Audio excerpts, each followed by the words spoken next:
So as I begin my talk today, will you join me with a quick word of prayer? May I see only spiritual truth today. May I hear only spiritual truth today.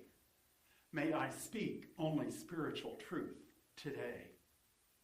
Amen. Today is our final talk in our series on spiritual healing. And I want to make sure that each of us understands what spiritual healing is. Now, I have to admit, if you're like me, you may have been confused during this series because I've heard people talking about all kinds of different things.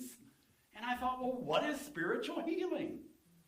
So I'm going to back up a little bit and share some thoughts with you. Bible scholars have said that there are 4 different types of healing that are discussed in the Bible. There is physical healing, there's emotional healing, there's relational healing, and there's spiritual healing. Now, physical healing, I'm sure we all have an idea about what that is.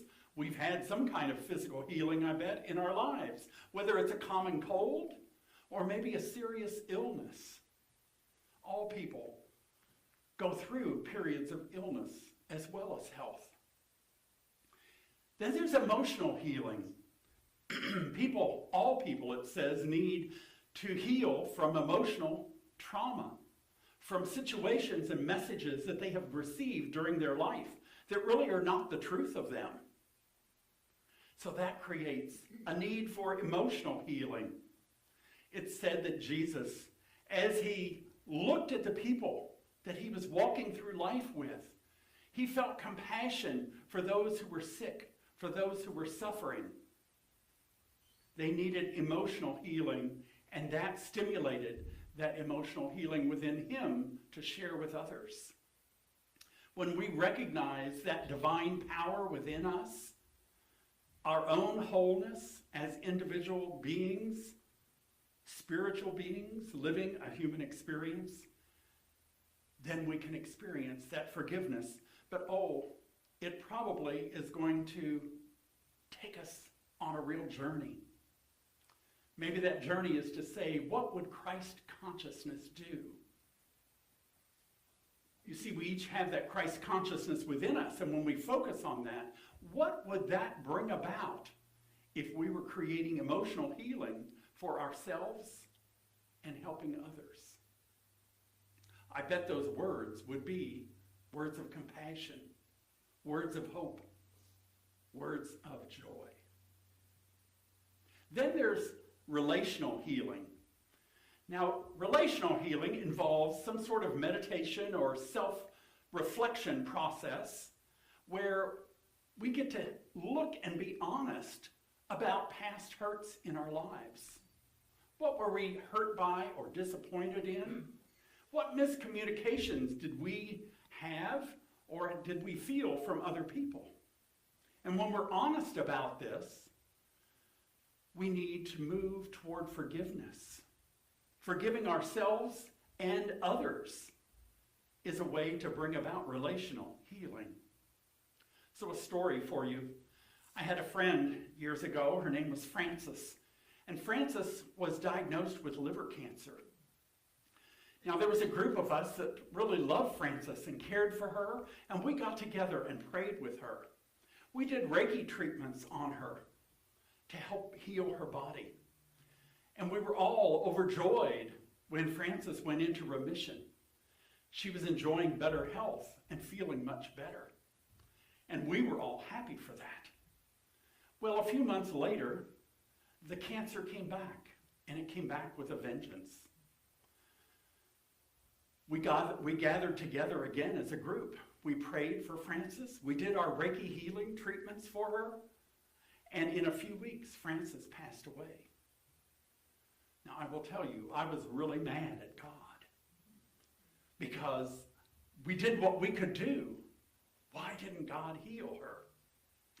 I went to her funeral and was speaking with her husband, who was a good friend of mine, and telling him how sorry I was for his loss and for Frances passing away. And he said, "Oh, Rick, no, don't be upset. Don't be sorry.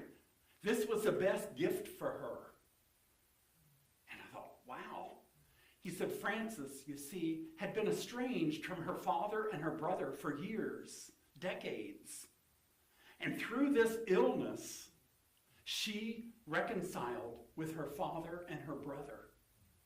He said, this was such a gift for her that Frances told me, I feel like I am healed and I'm ready to die. I've done the work that I've come here to do. So we don't always know what kind of healing people need. We may think it's a physical healing, but really it's a relational healing that they need.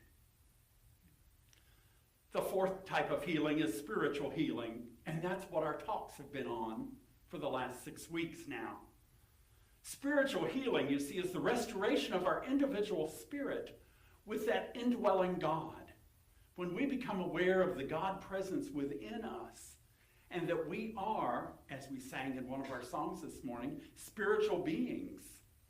We're having a human experience, but we are spiritual beings. So let's take a collective deep breath together. Whew. And now I'm going to take you on a little journey, recapping the last 5 weeks. We started this series with Reverend Val telling us that the healing power is within us.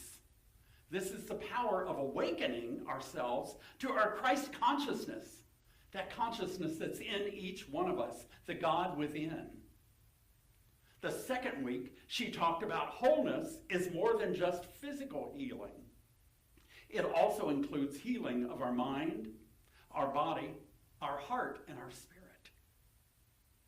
She asked us, what do you do to nurture your mind, your body, your heart, and your spirit? I remember the homework she gave us that week. I don't know if you did. She said, even if you don't watch TV, turn on the news and send love to everybody that has a story on the news. Don't judge, just send love.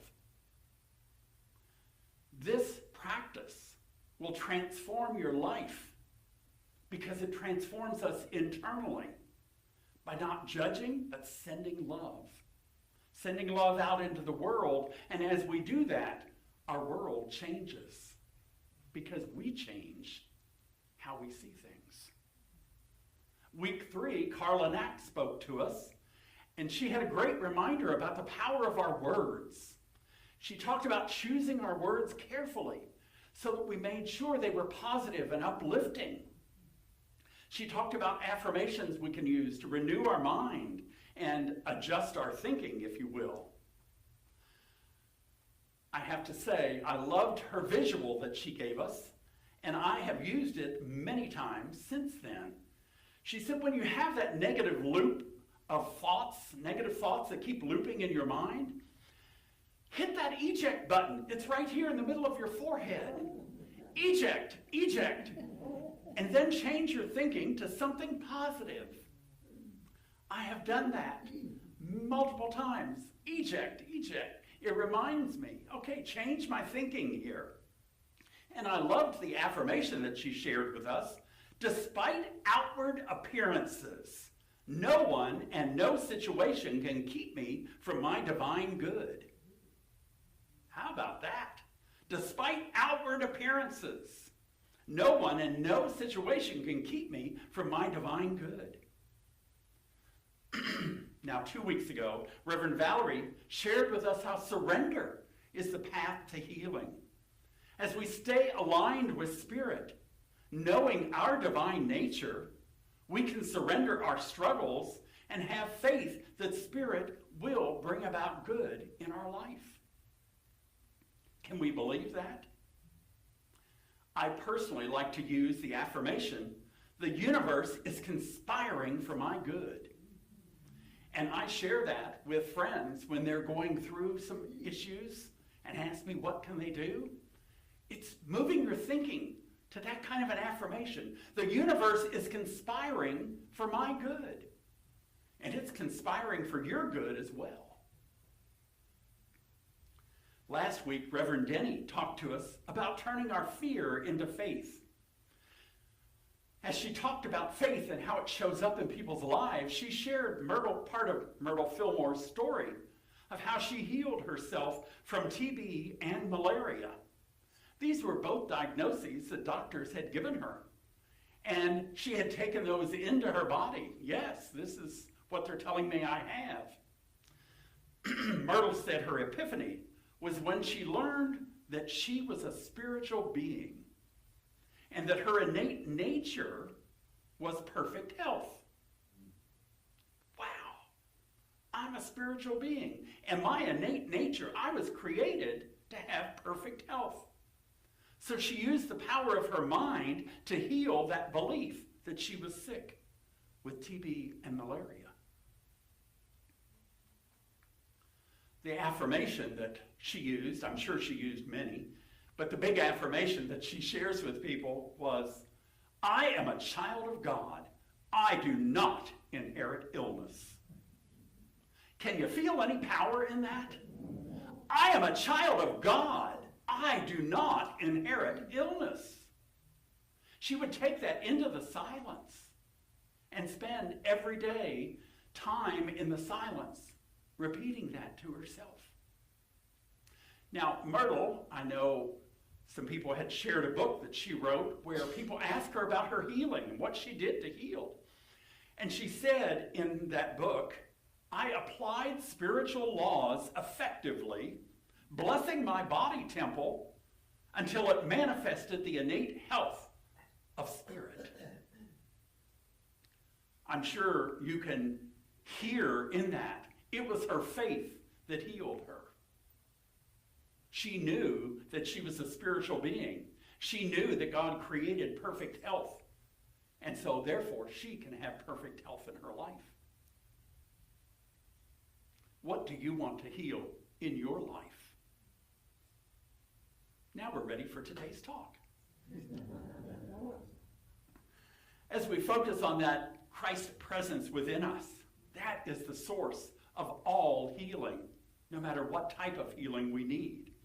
So my first point today is to really connect with the God within you. Go into the silence. Meditate.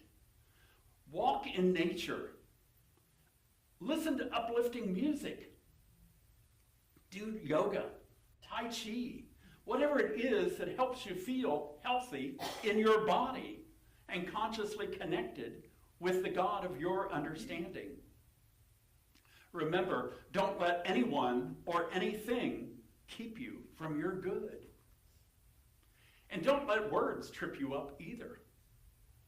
A little story. When I was first on my real spiritual path, so to speak, I was a teenager. And I was going to a new church. The church kept talking about God as Father and the loving Father here. And the Father, the Father, the Father, the Father. Now, I have to say this was probably a very enlightened Baptist minister because he talked to me several times and finally said, Rick, you know, you didn't experience a loving Father. So that's why you're not relating to God as Father as a good thing in your life. He said, quit trying to use those words. They don't work for you. Choose another name, another word. God, my protector. Or universal love, unconditional love. Whatever name is going to work for you, that's what you need to use. When people say Father, you just cancel out that thought, eject, and put in whatever word is going to work for you. He probably turned into a New Thought minister. But don't let anyone or anything keep you from your good. There's a book that I have read, The Principles of Healing by H.B. Jeffrey. And in this book, he says, you must have a single eye open to the one presence. You must let your thinking be charged with dynamic force of spirit. He goes on to say, if you remember to keep your eye single to the allness of the divine being, you will come into that presence and power which shall go forth through you as healing. Now, another way to say that would be when we believe that God is all there is, when we know without doubt that there's not two powers in the universe like many of us were taught growing up. There's not God and the devil. There's only God. It's all God and it's all good. So of course there's good for us. We need to stop blocking it and start welcoming the good in our life. So it takes me to the second point, which is life is always lived from the inside out. But we have to do our internal work. We have to heal ourselves before we can heal anyone else or help others along the path. When we do our internal work, people are drawn to our calm and compassionate energy, just as they were drawn to Jesus as he moved through the world. People wanted to know what it was he had. They were attracted to his energy. Have you ever had people tell you that they really like your energy? Do your internal work so that you are as healed as you can be. And then you move forth into the world. Mr. Jeffries in his book talks about Jesus here, and he says, nothing entered Jesus' consciousness but God, the supreme and perfect being. He did not consider anything but the Father's love for man and his love for the Father. There was no division, no separation in his mind. This is important now. He said, Jesus did not look to the Father now and then. Jesus did not look to the Father now and then. He walked with God fully conscious of his oneness with the Father, the Son, and the Holy Spirit. That Trinity, we know metaphysically, is within us. It's our mind, body, and spirit. There is no separation. We are whole beings, and we live in that wholeness as we do our internal work. Then, from the inside, we live that life that we want. One thing that might help you stay connected to that consciousness of God. Years ago, they used to say this all the time, and I don't hear it too much anymore. The question, what would Jesus do? Do you remember those little bracelets people would always wear? WWJD? What would Jesus do? That might help remind you when you hit that eject button of what kind of thoughts you want to put back in your mind. If we stay focused on the truth that we're spiritual beings having a human experience, we can stay aligned with God, and that power to heal ourselves can become manifest in us, whatever type of healing we need. Remember when Jesus went off to pray by himself? You see, he didn't want to get distracted by all the pressure of people and situations that were around him. So he would remove himself. That's what we call going into the silence. He would go into the garden to pray. He would get away from all the hustle and bustle of life so that he could truly stay focused on the God within and the God that was all around him. When we go into the silence, we can connect with the power, the peace, and the clarity that is there. We can heal any feelings of separation from the divine essence that healed us or created us. But we have to do our own internal work. The bad news, I'm sorry, is nobody can do it for you. You have to do it yourself. And our final point for today is to create a wholeness plan for our daily living. Now, this wholeness plan will keep you on track for spiritual healing. It has 3 steps to it. The first step is to choose a practice for your body. This might be some activity like walking, biking, dancing, yoga, whatever speaks to you. It might be an activity like eating differently, changing your diet to something that helps you feel healthier, more whole, more alive. choose a practice for your body. The second thing is to choose a practice for your mind. This could be repeating an affirmation that resonates with you. The affirmation has to really resonate within your body. Nothing and no thing can keep me from my good. Maybe the affirmation you like is Myrtle's. I am a child of God, and I do not inherit illness. Maybe it's one that Reverend Val wrote. Wholeness is my way of life. I live in health, joy, and spiritual freedom. If you don't like affirmations, then think about doing something like journaling. I have a friend who years ago took the class The Artist Way.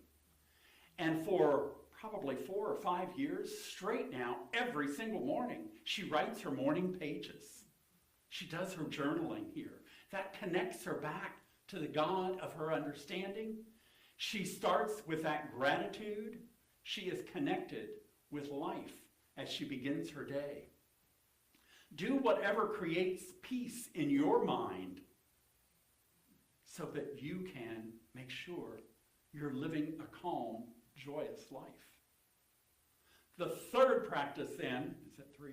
Three, is a practice for your spirit. This could be some sort of prayer, meditation, something that connects you with the wholeness of your true nature, the God within you, through you, as you. You may be the only expression of God that some people see in their whole life. So please make sure your expression of God is sharing the true compassion, the true unconditional love, the Christ consciousness that was created within you. I've created a sheet.